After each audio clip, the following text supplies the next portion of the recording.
Welcome to Yumemakura Kodan with Kyokudo Nanshun. Here there is a comfortable and fluffy dream pillow for you to rest your weary head while listening to soothing Kodan tales. Tonight's tale is about tension and negotiation. That's not good, is it? But I promise you that everything will turn out right in the end. There is a happy ending for sure. So sit back, close your eyes, and relax to tonight's Kodan tale, The Bloodless Surrender of Edo Castle. The first year of Meiji officially turns over from the fourth year of Keijo in September. It was already that kind of year. It starts with the former shogunate forces at the Battle of Toba-Fushimi, and with countless battles after that, the Satsuma forces push them back, until finally Satsuma's grip reaches out to Edo. At this time, Saigo Takamori is supreme commander of the imperial army. Right now, Saigo's army has come to Shizuoka City, called Sunpu at the time, and set up camp on March 9th. The attack on Edo Castle is to be on March 15th. It is to this camp that Kaishu's messenger Yamaoka Tetsutaro, also known as Yamaoka Tesshu, appears alone.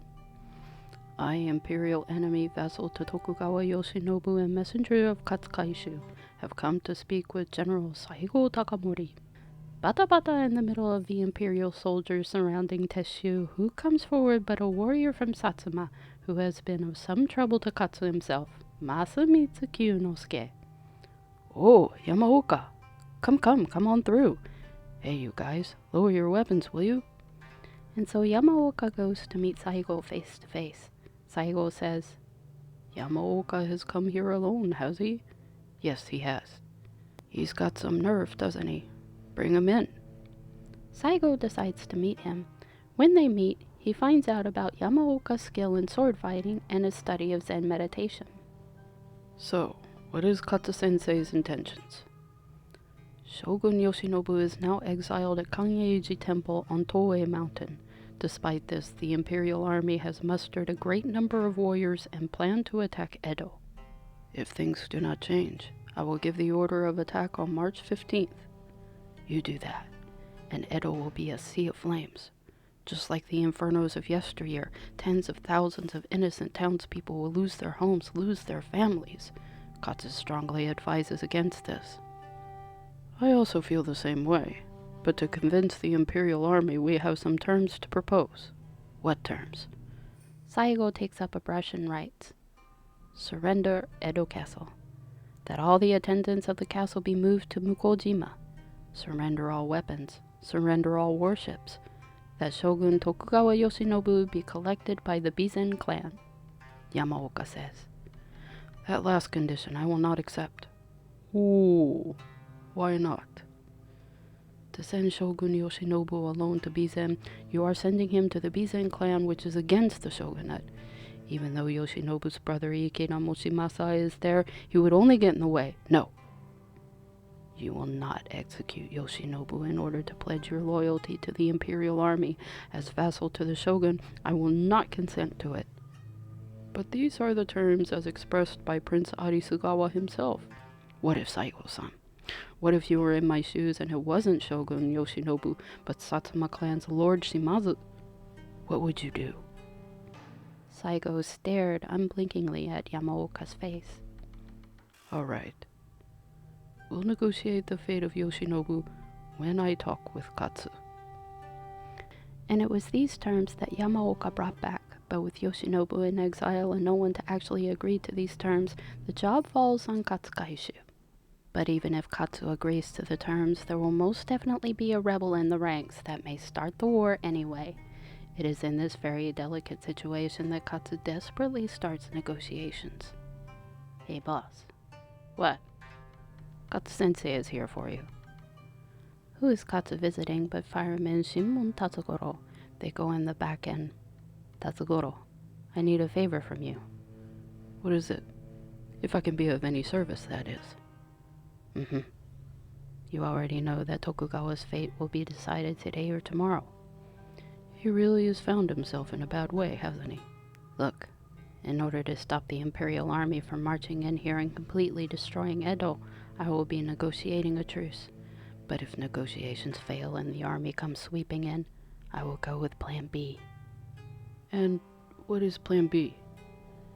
If the Imperial Army comes to attack Edo, Plan B is we surround the army and set them alight. Whoa, what for? I only need you to set the fuse. Engulf them in flames to end it all. What an exciting proposition. So, the firemen should then go straight in after the fire starters. Also, don't forget about the women, children, and the elderly trying to escape. Yes, of course. Your section is related to Shimizujiro Cho, right? Go and tell him the plan. I will go to Denzaemon and Kuruma Zenshichi and ask for their help. And also Uogashi as well. It's pretty surprising that Katsu would know the names of all the heads of the local service workers. And so it is said that the days of March 13th and also March 14th in the 4th year of Keio were the longest days in Edo history. On March 13th, Saigo and Katsu meet at the Satsuma clan residence in Shibatakanawa, and on March 14th at the Satsuma suburban residence. It is here that they conduct negotiations. When March 13th finally comes, bonfires have been burning at Edo Castle during the overnight watch. As an unspoken agreement between Katsu and Saigo, Saigo does not lead the Imperial Army into Edo, but instead stays at an inn in Shinagawa on the outskirts of the city.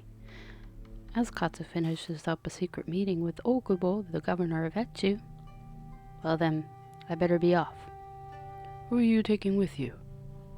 Just my horse as groomsman. That'll be more than enough. Maybe you should have an escort of riflemen, just in case. No. The army hasn't entered Edo, so if I bring an army, I would lose all trust. And so as Katsu consults with Okubo, he pulls out the terms that Yamaoka brought back from Saigo, adds some corrections, and then tucks it back into his kimono. When he arrives at the Satsuma clan residence, Murata Shinpachi is there to greet him. There was a Pony Express notice that the general will be a moment late. Ah, no problem. Katsu is shown to a corner room next to a garden overlooking the sea.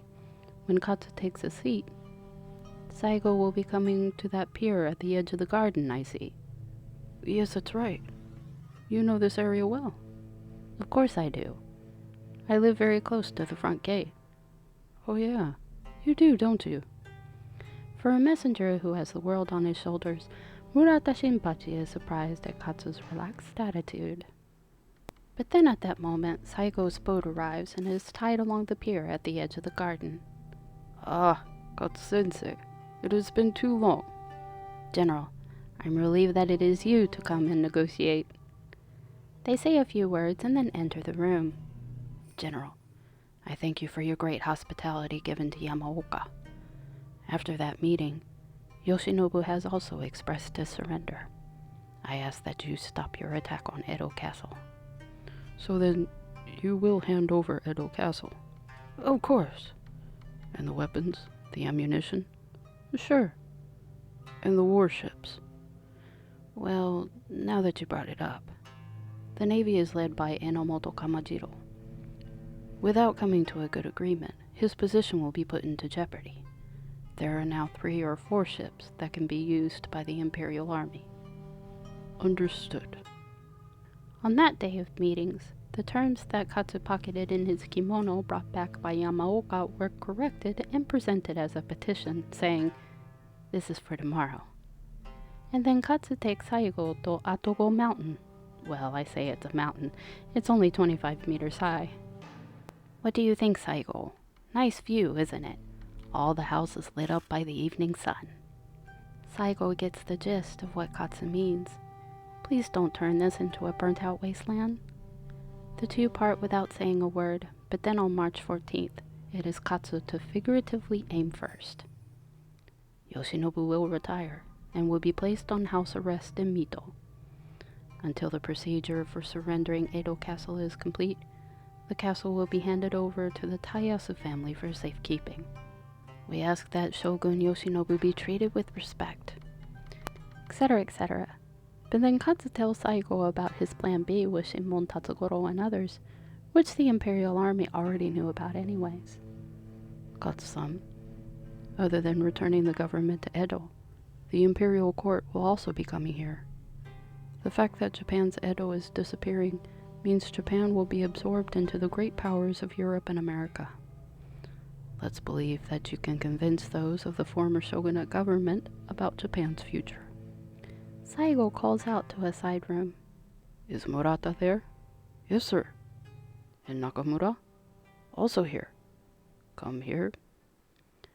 Murata Shinpachi and Nakamura Hanjiro come forward. These two men lead the battalion.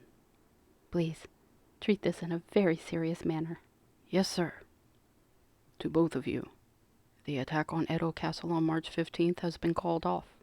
Report this to the proper channels. And so the two men start the process of calling off the attack.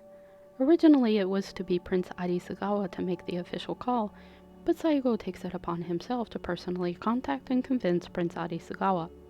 Then Saigo sends a letter addressed to British Consul General Parks, delivered by Kinashi Seiichiro, saying that he heard the armies of Britain and France were planning to come ashore at Kanagawa, but he requested that the operation be called off, avoiding the European forces from becoming involved.